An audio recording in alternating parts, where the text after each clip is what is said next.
Good morning everyone and welcome back po ulit sa aking YouTube channel. So ayan po mga kasuki, may bagyo po dito sa aming lugar.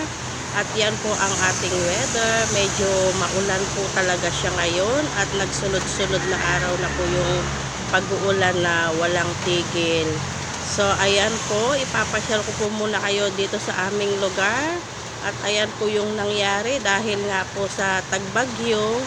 Yung mga puno ay talagang nagkalagas-lagas yung mga dahon at marumi po ang paligid. Medyo maingay po ang aking voice over mga kasuki dahil lang nga po sa umuulan ngayon po. Ayan po yung ating background music, ang ulan mga kasuki. Pasensya na po kayo sa aming background ngayon at talagang maulan dito po sa amin. At yang nga pong shot ko na yan ay nakuhanan ko pa yan ng mga nakaraang araw. At ayan po yung ating weather at talagang napakadilim naman talaga. Kaya ang hirap maghanap buhay kapag ganyan na sitwasyon na maulan mga kasuki. So sana po kayo ay nasa safe na kalagayan at tayo pong lahat ay mag-iingat. At ayan na nga po, ang sama-sama talaga ng panahon. Yung mga barko po dito ay hindi makapaglaot dahil lang nga po sa masamaang panahon. Ayan po, ang daming mga barko po dyan na mga nakaangkla lang. Ayan po, malayo po ang ating shot. Ay sana magustuhan nyo po ang aking nakuha ng video.